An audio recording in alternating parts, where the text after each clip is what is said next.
लगातार भारत जोड़ो यात्रा चल रही है। कांग्रेस की राहुल गांधी भारत जोड़ो यात्रा के तहत राजस्थान में पहुंचे हैं। राहुल गांधी का भव्य स्वागत यहां पर हुआ है। मुख्यमंत्री अशोक गहलोत ने भव्य स्वागत किया है राहुल गांधी का। देखिए, लगातार राहुल गांधी की भारत जोड़ो यात्रा चल रही है। राजस्थान में उसका प्रवेश हुआ। यहां पर आप देखेंगे उनके साथ में अशोक गहलोत मौजूद हैं।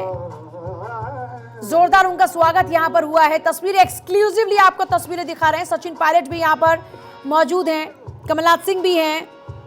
ये तस्वीरें राजस्थान की भारत जोड़ो यात्रा के दौरान में आप देखेंगे किस तरीके से नेताओं ने उनका जोरदार स्वागत किया है। और यहां पर जो कलाकार थिरक रहे थे उनके साथ में राहुल गांधी भी उनका उत्साहवर्धन करते हुए थिरक रहे हैं। ये तस्वीर देखिए, चेहरे पर मुस्कान लिए राहुल गांधी भारत जोड़ो यात्रा के तहत राजस्थान में प्रवेश कर चुके हैं। और यहाँ पर सीएम अशोक गहलोत हैं, सचिन पायलट हैं, कमलनाथ सिंह हैं, सभी यहाँ पर मौजूद हैं। देखिए, राजस्थान में उनकी भारत जोड़ो यात्रा के पहुंचने से पहले ही कई तैयारियां चल रही थी, जिनका जायजा खुद अशोक गहलोत ले रहे थे, वहां के मुख्यमंत्री।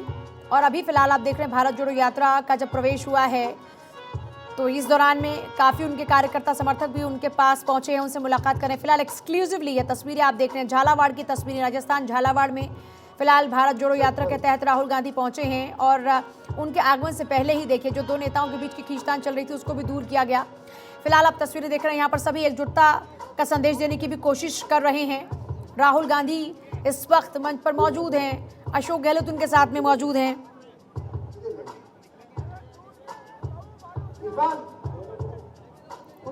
कमलनाथ सिंह उनके साथ में मौजूद हैं।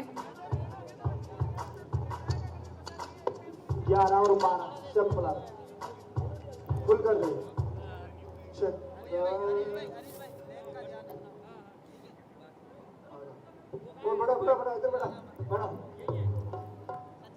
जयराम रमेश हैं राहुल गांधी के साथ में, दिग्विजय सिंह हैं, कई तमाम बड़े दिग्गज नेता इस वक्त मंच पर मौजूद हैं। भारत जोड़ो यात्रा के तहत सभी यहां पर जुटे हैं राहुल गांधी के स्वागत में।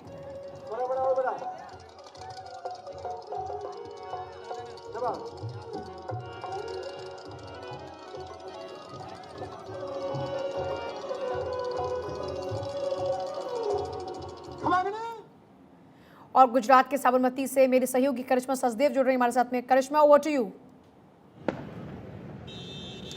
नमस्कार, बहुत बहुत स्वागत है आप सभी का। आपके साथ मैं हूं करिश्मा और इस वक्त मैं गुजरात में हूं। कल गुजरात के लिए काफी ज्यादा एक अहम दिन है।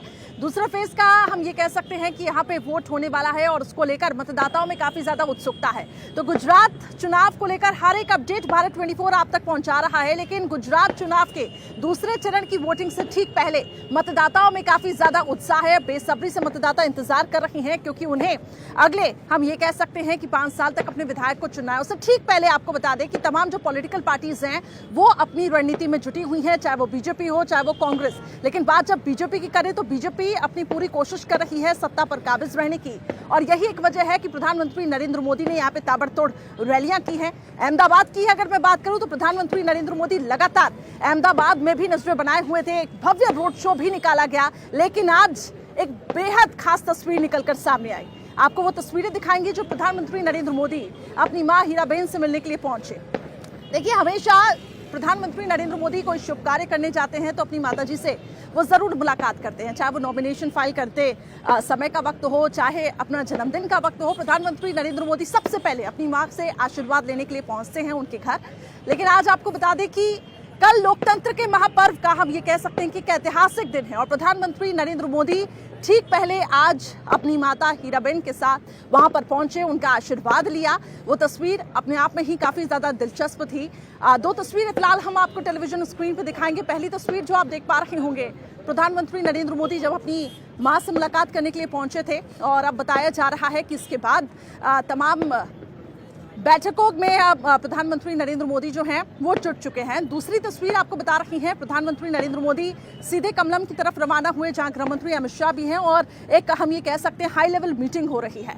तो काफी ज्यादा गुजरात का जो चुनाव है, कल 93 सीटों पे वोटिंग होने वाली है और उससे पहले प्रधानमंत्री नरेंद्र मोदी आज अहमदाबाद में पहुंचे। कल वो वोट कास्ट करेंगे और इसके साथ साथ देखिए 93 सीटों पर जो वोटिंग हो रही है, बीजेपी पूरी कोशिश कर रही है कि दूसरे चरण के मतदान से ठीक पहले प्रधानमंत्री नरेंद्र मोदी ने अपनी पूरी ताकत झोंक दी। अहमदाबाद में भव्य रोड शो के जरिए जनता जनार्दन को यह बड़ा मैसेज दिया है कि इमोशनल कनेक्ट के जरिए कि बीजेपी को वोट दे और अगर विकास चाहिए तो बीजेपी को ही वोट दे। इसी से जुड़ी एक रिपोर्ट आपको दिखाते हैं कि आखिर अब तक किस तरीके की तैयारियां तमाम पॉलिटिकल पार्टीज की थी। इस रिपोर्ट में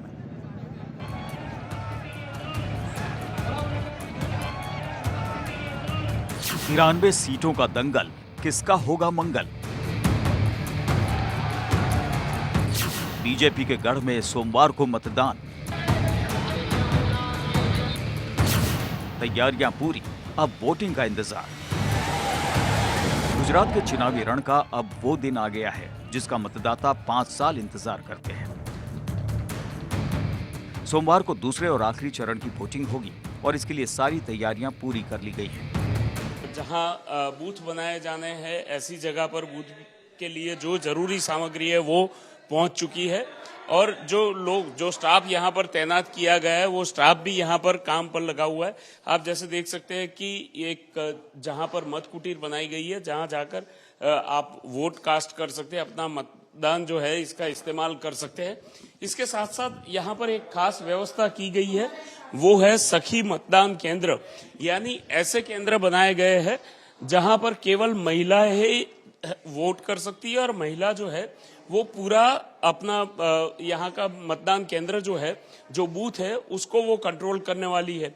वहाँ सिक्योरिटी भी महिलाओं की होगी और साथ साथ आप देख सकते हैं कि महिलाओं के लिए ही अलग से पूरी व्यवस्था यहाँ पर की गई है।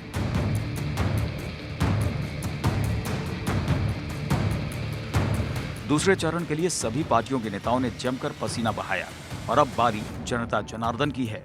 जनता अपने नेताओं को चुनेगी। 2017 में बीजेपी ने सौराष्ट्र और साउथ गुजरात में कम सीटें हासिल की थी। यही वजह है कि इस बार पीएम मोदी ने पूरी तरह से मोर्चा संभाल लिया था।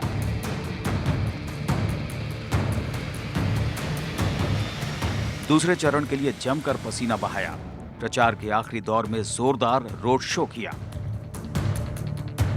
दूसरे चरण में राज्य के 14 जिलों में कुल 93 सीटों पर वोटिंग होनी है।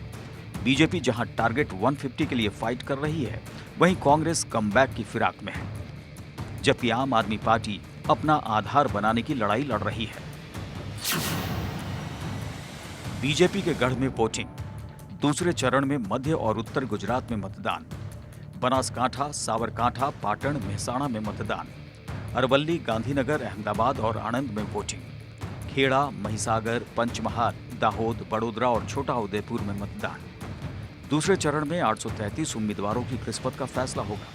69 महिला और 285 निर्दलीय उम्मीदवार मैदान में हैं। बीजेपी ने सभी 93 सीटों पर प्रत्याशी उतारे हैं, जबकि कांग्रेस ने 90 सीटों पर उम्मीदवार खड़े किए हैं। 2,51,58,730 मतदाता वोट डालेंगे। कुल मिलाकर देखा जाए तो जिन 93 सीटों पर वोटिंग होनी है, वहां पर 40,000 से अधिक पुलिस बल, अर्ध सुरक्षा बल, बीएसएफ और होमगार्ड के जवान उतारे गए हैं। कल सुबह प्रधानमंत्री नरेंद्र मोदी, केंद्रीय गृह मंत्री अमित शाह, गुजरात के वर्तमान मुख्यमंत्री भूपेंद्र पटेल अपना मत डालेंगे। सभी लोग अहमदाबाद में ही मतदान करने वाले हैं, तो ऐसे में सुरक्षा के पुख्ता इंतजाम होना खूब जरूरी है और इसी को लेकर यहाँ पर पूरी व्यवस्था की गई है। सुरक्षा के चाक चौबंद प्रबंध किए गए। हर 4 रास्ते पर आपको पुलिस तैनात मिलेगी और जहां भी मतदान होना है, ऐसी हर एक जगह पर पुख्ता इंतजाम किया गया है कि किसी तरह की ऐसी वारदात ना हो जिसके कारण गुजरात के चुनाव में कोई खलल पड़े। पहले चरण में 89 सीटों पर वोटिंग हुई थी। फर्स्ट फेज में सौराष्ट्र, कच्छ और दक्षिण गुजरात में मतदान हुआ था। 1 दिसंबर को हुए मतदान में शहरी क्षेत्र में वोटिंग परसेंटेज कम था। पहले चरण की वोटिंग पर चुनाव आयोग ने कहा कि गुजरात विधानसभा चुनाव में 1 दिसंबर 2022 को मतदान के दौरान शहरी मतदाताओं में उदासीनता की प्रवृत्ति देखी गई, जिससे पहले चरण में मतदान का प्रतिशत कम हुआ है। पहले चरण में सूरत, राजकोट और जामनगर में राज्य के औसत 63.3% से कम मतदान हुआ है। गुजरात में बीजेपी को 1995 से अब तक यानी पिछले 6 विधानसभा चुनाव में कोई हिला नहीं पाया है और 7वीं बार बीजेपी ने सत्ता के सिंहासन पर काबिज होने के लिए पूरी ताकत लगा दी है। पिछले चुनाव में कांग्रेस पूरे दमखम के साथ चुनाव मैदान में थी। राहुल गांधी से लेकर तमाम नेताओं ने जमकर प्रचार किया था, मगर इस बार माहौल बदला सा है। कांग्रेस के नेता चुनावी मैदान में ज्यादा नहीं दिखे। ऐसे में माहौल बीजेपी के पक्ष में बनता दिख रहा है। वैसे ये माहौल वोट और सीट में किस हद तक बदलने में कामयाब होता है, इसका पता तो 8 दिसंबर को ही चलेगा। Bureau report, Bharat 24। तो देखिए, कल का दिन काफी ज्यादा अहम है। आपको बता दें कि कल मतदान होगा और उससे ठीक पहले आज काउंटडाउन शुरू हो चुका है। तमाम जो पॉलिटिकल पार्टीज हैं उनकी अब नजरें बनी हुई हैं कि आखिर अब गुजरात में जनता जनार्दन आखिर किसे चुनेगी। लेकिन इन सब के बीच आपको ये बता दें कि कल उत्तर और मध्य गुजरात में खासतौर से वोटिंग होनी है और इसको लेकर आपको बता दें कि वहां के मतदाताओं में उत्सुकता तो है, लेकिन आखिर कहां कहां वोटिंग होगी, अब तक की वोटिंग ट्रेंड्स क्या क्या रहे हैं, वो आपको बताते हैं ग्राफिक्स के जरिए। देखिए, आपको बता दें कि कल दोनों ही पार्टियों के लिए काफी ज्यादा अहम दिन है, क्योंकि बीजेपी और कांग्रेस के बीच में यहाँ पे मुख्य टक्कर मानी जा रही है। इन सब के बीच जो दूसरे चरण का रन है वो इसके साथ साथ 14 जिलों की 93 सीटों पर मतदान होना है। उत्तर गुजरात की 6 जिले हैं जहां पे 32 सीटों पर वोटिंग होगी। मध्य गुजरात में 8 जिले की 61 सीटों पर कल वोटिंग होनी है। बात अगर मैं उत्तर गुजरात की करूं तो यहाँ पे बीजेपी ने पूरी ताकत झोंकी। खुद प्रधानमंत्री नरेंद्र मोदी ने मेहसाणा और इसके साथ ही पालनपुर में रैली को संबोधित किया और खास तौर से जनता से एक इमोशनल कनेक्ट के जरिए जुड़ने की कोशिश की और ये कहा कि आप ये समझिए कि आपका बेटा आपसे वोट मांगने आया है। तो आप समझ सकते हैं कि उत्तर गुजरात बीजेपी के लिए कितना ज्यादा खास रहा है। इसके साथ साथ देखिए, अब उत्तर गुजरात का आपको आंकड़ा दिखाते हैं, ट्रेंड दिखाते हैं कि आखिर बीजेपी की वहां पर पोजीशन क्या है। इसके साथ साथ कांग्रेस की वहां पर इस वक्त स्थिति क्या बनी हुई है। अगर बात हम उत्तर गुजरात की करें तो यहां पर ये कह सकते हैं प्रधानमंत्री नरेंद्र मोदी मेहसाणा के वडनगर से हम ये कह सकते हैं कि उनका एक गहरा ताल्लुकात है, गृह क्षेत्र है। ऐसे में पूरी उम्मीदें हैं कि वहां की जनता उनको वोट करेगी। 2017 की अगर मैं बात करूं, 2017 विधानसभा चुनाव के जो नतीजे रहे हैं, जहां पर उत्तर गुजरात में बीजेपी की स्थिति काफी ज्यादा मजबूत भी दिखाई दी। मध्य गुजरात में भी कुछ इसी तरीके के हम ये कह सकते हैं कि बीजेपी को मजबूती के साथ यहां पे सामना करना पड़ा। मध्य गुजरात के 8 जिले में 61 सीटें हैं। 2017 विधानसभा की अगर हम बात करें तो बीजेपी 37 और इसके साथ साथ कांग्रेस 22।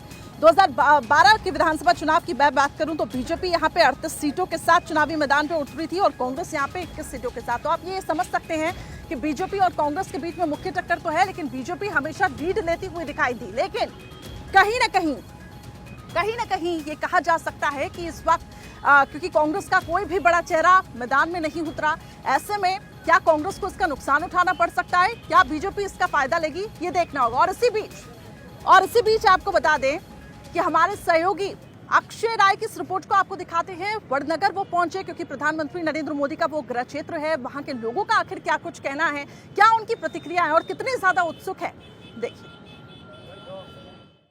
करके आए हैं, कैसा लगा? सूरत गया था। हाँ, बहुत अच्छा लगा गाड़ी में। क्या मतलब क्या और कुछ होना चाहिए, क्या यहाँ पर होना चाहिए? और यहाँ पर बस दूसरी ट्रेनें ऐसे चलती हैं ना तो अच्छा लगेगा। और प्रधानमंत्री नरेंद्र मोदी का यहाँ काम जो हुआ है, बहुत अच्छा काम है, हैं? बहुत अच्छा काम है। आप लोगों की तो यादें भी होंगी थोड़ी बहुत। अरे बहुत यादें हैं, हैं? हाँ बहुत यादें हैं। यहाँ से जुड़े हुए हैं आप लोग, अच्छा लगता है? अच्छा लगता है, हम हाँ। वडनगर से जुड़े हुए हैं। हाँ, गर्व क्या अनुभूति होती है? हाँ, गर्व की अनुभूति होती है। दादा क्या आप कहेंगे? बहुत अच्छा काम किया है। रेलवे अमर प्रवास में सफल रहे हैं, हाँ। सब ठीक है। वडनगर में और कुछ क्या विकास कार्य होने की? वडनगर में कॉलेज बने, दवाखाना बना, सब कुछ जरूरियात वाले वस्तु सब बन गई। कुछ चीज़ें हो जाए तो और अच्छा हो जाएगा। कुछ हमारे साथ युवा भी हैं। क्या आप युवा हैं और क्या चाहते हैं कि वडनगर में क्या हो जाए? वडनगर में तो अभी फ़िलहाल जैसे कि मोदी साहब यहाँ से हैं तो यहाँ बहुत अच्छा सा विकास हुआ है, पर्टिकुलरली पूरे गुजरात के अंदर है।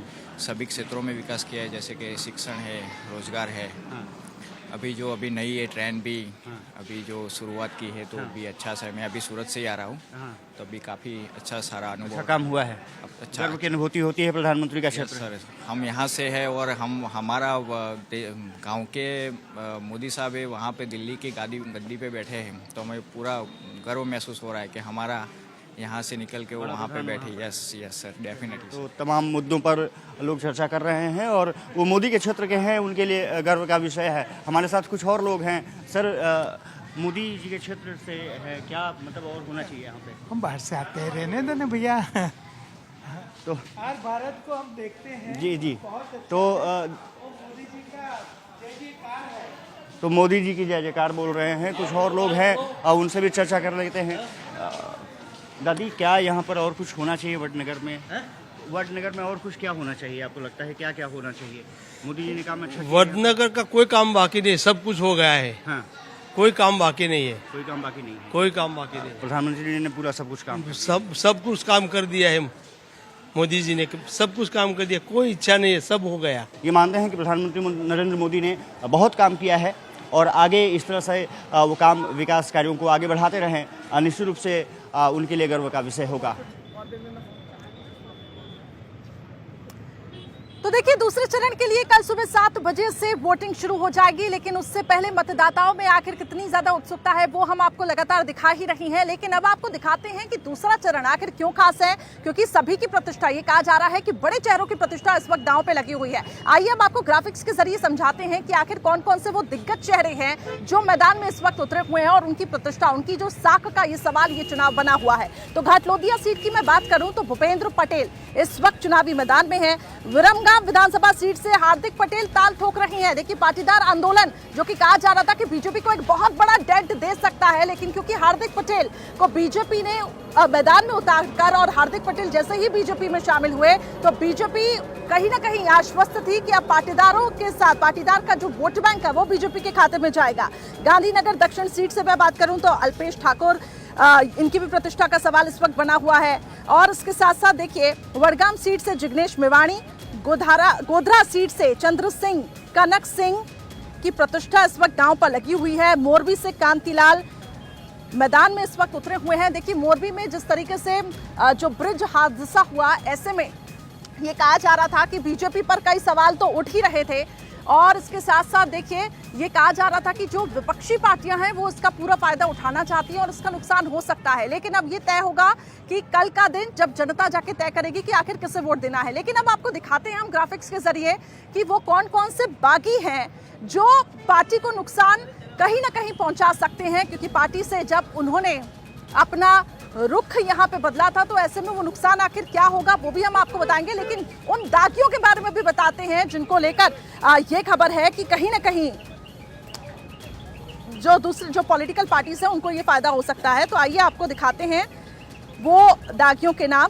बीजेपी के 18 कुल ऐसे प्रत्याशी जो कि बताया जा रहा है, वहीं कांग्रेस के 29, आम आदमी पार्टी के भी 29 और अगर मैं अन्य दलों की बात करूं तो 4। तो ये वो तमाम नाम है और ये वो तमाम आंकड़े हैं जो ट्रेंड से वो। लेकिन फिलहाल कुछ तस्वीरें आपको दिखा रही हैं। प्रधानमंत्री नरेंद्र मोदी इस वक्त, आपको बता दें कि जो हाई लेवल मीटिंग थी गुजरात में, जो हम ये कह सकते हैं कि वो दफ्तर में जो हो रही थी, वहां से प्रधानमंत्री नरेंद्र मोदी बाहर निकले हैं। कुछ तस्वीरें लगातार मिल रही हैं और ये तस्वीरें अपने आप में ही अहम हो जाती हैं क्योंकि कल दूसरे फेज की वोटिंग होनी है। उससे ठीक पहले प्रधानमंत्री Narendra Modi high level meeting में शामिल हुए। गृह मंत्री अमित शाह भी पहले अपनी माताजी से मुलाकात करने के लिए पहुंचे और फिलहाल जो तस्वीरें हम आपको दिखा रही हैं, दरअसल मुझे जो जानकारी मिल पा रही है कि ये मीटिंग खत्म हो चुकी है। अब आगे की क्या रणनीति होगी बीजेपी की, ये देखना होगा यहीं से ही, क्योंकि कहा जा रहा है कि बीजेपी ने, हम ये कह सकते हैं कि बीजेपी अब यहां से ही आगे तय करेगी। अमित शाह भी लगातार इन तस्वीरों में दिखाई दे रही हैं और गृह मंत्री अमित शाह जो कि चाणक्य कहे जाते हैं, क्या आखिर स्ट्रैटेजी बनी होगी, क्या रणनीति बनी होगी, ये अपने आप में ही खास होगा। लेकिन इन सबके बीच आपको बता दें कि कल का जो चुनाव होने वाला है वो अपने आप में ही, कल का जो मतदान होने वाला है, दूसरे फेज का जो मतदान है, उसमें जो तमाम पॉलिटिकल पार्टीज हैं उन्होंने अपनी ताकत झोंकी है। लेकिन फैसला कल कैद हो जाएगा। 8 तारीख को नतीजे स्पष्ट हो जाएंगे। लेकिन उससे ठीक पहले बीजेपी ने अपनी पूरी ताकत झोंकी हुई है। बड़े चेहरे बीजेपी के इस वक्त गुजरात में डेरा डाले हुए हैं। गृह मंत्री अमित शाह भी कल आपको बता दें कि वोट कास्ट करेंगे, प्रधानमंत्री नरेंद्र मोदी भी वोट कास्ट करेंगे और उसके साथ साथ उत्तर प्रदेश की राज्यपाल भी वोट कास्ट करने के लिए पहुंचेंगी। लेकिन आज ये अहम बैठक काफी तरीके से हम ये कह सकते हैं बीजेपी ने विचार मंथन किया होगा, क्योंकि पहले फेज में कहा जा रहा है कि वोटिंग प्रतिशत कम हुआ है और उसका सीधे तौर पे नुकसान बीजेपी को हो सकता है। और ऐसे में प्रधानमंत्री नरेंद्र मोदी की हाई लेवल मीटिंग अपने आप में ही खास है। गृह मंत्री अमित शाह भी इस बैठक में शामिल हुए और क्योंकि गृह मंत्री अमित शाह ये कहा जाता है कि काफी ज्यादा चाणक्य हैं, पूरी चीजों को समझते हैं, स्ट्रैटेजिकल डिसीजन लेते हैं। और प्रधानमंत्री नरेंद्र मोदी दफ्तर के बाहर निकल चुके हैं, तस्वीरें आपको लगातार दिखा रहे हैं। गृह मंत्री अमित शाह भी मीटिंग समाप्त करके निकले हैं। अब आगे से देखिए क्या यहाँ पे रणनीति तय हुई है, क्योंकि कल ये देखना होगा कितने प्रतिशत वोटिंग होनी है। कल कहा जा रहा है कि उत्तर गुजरात और मध्य गुजरात की सीटों पर वोटिंग होनी है और ये कहीं ना कहीं खास हो जाता है। खासतौर से देखिए सौराष्ट्र से भी बीजेपी को कुछ नुकसान पिछले बार उठाना पड़ा था, लेकिन इस वक्त मुझे जानकारी मिल रही है, मेरे सहयोगी मनीष जुड़ चुके हैं। मनीष वहीं पर मौजूद है। मनीष, आपके पास क्या अपडेट्स है? मीटिंग खत्म हो चुकी है, क्या मीटिंग में आज का दिन हम ये कह सकते हैं कि कितना खास है, क्योंकि कल मतदान है, उससे ठीक पहले आज ये हाई लेवल मीटिंग? बिल्कुल, देखिए प्रधानमंत्री नरेंद्र मोदी, गृह मंत्री अमित शाह, प्रदेश अध्यक्ष CR पाटिल और प्रदेश के अन्य अधिकारियों के साथ, पदाधिकारियों के साथ प्रधानमंत्री नरेंद्र मोदी की जो बैठक थी वो खत्म हो चुकी है। प्रधानमंत्री यहाँ से कमलम कार्यालय से निकलकर राजभवन के लिए निकल गए और उनके साथ ही अमित शाह भी यहाँ से निकले। जो बैठक हुई है उसका मुख्य एजेंडा ये था कि कल किसी तरह से वोटिंग को कैसे बढ़ाई जाए और जब चुनाव के नतीजे आएंगे उसके बाद किस तरह की रणनीति बनाई जाए, इस पर पूरी चर्चा हुई है। जैसे हमें सूत्रों से पता चला है कि यहाँ पर जो ये बैठक थी उसका मुख्य एजेंडा यही था कि कल सबसे ज्यादा वोटिंग हो, क्योंकि ऐसी बैठक है जिसमें 93 से 51 सीटें बीजेपी के पास है और वो ये संख्या बढ़ाकर 60 तक ले जाना चाहती है, ताकि पहले चरण में जो क्षति रही है उसकी पूर्ति की जा सके। बिल्कुल ठीक कहा। और ये इस पे काफी ज्यादा फोकस है, क्योंकि देखिए अगर 2017 की भी मैं बात करूं तो 8% इस बार कम वोटिंग हुई है, जैसा कि आप भी जिक्र कर रहे थे फर्स्ट फेज में। और इसका सीधे तौर पे हम ये कह सकते हैं कि खामियाजा बीजेपी को उठाना पड़ सकता है, क्योंकि अब तक के ट्रेंड्स रहे हैं। लेकिन कितनी आश्वस्त है बीजेपी, क्योंकि हम देख रहे हैं बड़े जो चेहरे थे बीजेपी के वो गुजरात में डेरा डाले हुए थे। प्रधानमंत्री नरेंद्र मोदी का खासतौर से अहमदाबाद, कल यहाँ पर भी वोटिंग होनी है, एक भव्य रोड शो। क्या यहाँ से मैसेज बीजेपी ने देना चाहा? बिल्कुल, देखिए ये साफ है, ये मैसेज जो है उनके कार्यकर्ताओं के लिए जो सुस्ता गए, जिनके कारण माना जा रहा है कि पहले चरण में वोटिंग कम हुई है, उनको एक तरफ से जागरूक करने के लिए ये मीटिंग है। और अभी यहाँ से हर छोटे कार्यकर्ता को ये सूचना दी जाएगी कि किस तरह से कल ज्यादा से ज्यादा वोटिंग हो, ताकि जो क्षति रही है पहले चरण में उसको फुलफिल किया जाए और ज्यादा से ज्यादा सीटें जो है वो जीत सके बीजेपी। क्योंकि सबसे अहम है कल का चरण, इसके बाद चुनाव खत्म हो रहा है। 93 सीटें जो है उस पर कल जब वोट पड़ेंगे तो ज्यादा से ज्यादा वोटिंग हो, क्योंकि जब भी यहाँ गुजरात में ज्यादा वोटिंग हुई, परसेंटेज बढ़े हैं वोटिंग के 67-68% या 70% तक जब भी वोटिंग हुई है, इसका सीधा फायदा बीजेपी को मिला है और यही टारगेट लेकर आज की मीटिंग जो है वो बुलाई गई थी। बिल्कुल ठीक है मनीष, मुझे थोड़ा सा अपना एनालिसिस भी समझाइएगा, क्योंकि इस वक्त आम आदमी पार्टी भी मैदान में उतरी हुई है और कहा जा रहा था कि ये मुकाबला काफी ज्यादा त्रिकोणीय हो चुका है। ऐसे में हालांकि मुख्य टक्कर जो है वो बीजेपी कांग्रेस के बीच में है, लेकिन क्या लगता है आपको कि इसका नुकसान किसको उठाना पड़ सकता है अगर वोट कटते हैं तो? और AIMIM भी क्योंकि मैदान में उतरी है कुछ सीटों पर, वोट काटू पार्टी मानी जाती है, क्या इसका फायदा बीजेपी को पहुंच सकता है? बिल्कुल, देखिए वो AIMI जो है वो हो या आप पार्टी, माना यह जा रहा है कि ज्यादातर वो नुकसान कांग्रेस का कर रही है, बीजेपी का नुकसान कम कर रही है। लेकिन कुछ सर्वे जो है बीजेपी के इंटरनल वो ये बता रहे हैं कि आप जितना नुकसान कांग्रेस को कर रही है उतना ही शायद नुकसान वो बीजेपी का कर सकती है, और इसीलिए ये पूरी एक्सरसाइज की गई है। पिछले कुछ दिनों में पूरे केंद्रीय मंत्री यहाँ उतर कर आए थे, करीब 7 मुख्यमंत्री अलग अलग राज्यों से यहाँ पर प्रचार के लिए आए थे। तो आप एक तरह से कहिए कि ये जो है वो जो कैलकुलेशन है, जिसे अमित शाह को जैसे चाणक्य कहा जाता है, तो उनकी ये जो कैलकुलेशन है वो किसी न किसी तरीके से कहीं गलत ना हो, इसके लिए ये पूरी एक्सरसाइज की जा रही है। और माना यह जा रहा है कि आपसे जितना नुकसान कांग्रेस को हो रहा है उससे कम अगर बीजेपी को हो तो वो बीजेपी के लिए फायदा होगा, क्योंकि एआईएमआई जो है वो मुस्लिम मतदारों के लिए बनाई हुई पार्टी है और वो सीधे कांग्रेस को नुकसान कर सकती है। जी बिल्कुल ठीक है, लेकिन अब ये देखना होगा कल जनता का आखिर क्या फैसला होगा, क्योंकि कल दूसरे फेज की वोटिंग के साथ साथ हम ये कह सकते हैं कि ये पूरा जो है गुजरात चुनाव के जो 2 चरणों में जो चुनाव होने थे वो समाप्त हो जाएंगे और 8 तारीख को नतीजे आएंगे। बहुत बहुत शुक्रिया मनीष हमारे साथ जुड़ने के लिए। तो देखिए दूसरा चरण और उससे ठीक पहले प्रधानमंत्री नरेंद्र मोदी यहाँ पर पहुंचे और कल वो भी वोट कास्ट करेंगे। वो तस्वीरें भी लगातार भारत24 आपको दिखाएगा और गुजरात चुनावों से जुड़ी हर एक अपडेट हम आप तक पहुंचाएंगे। 8 तारीख को नतीजे साफ हो जाएंगे, हर एक नजर हमारी लगातार बनी हुई है।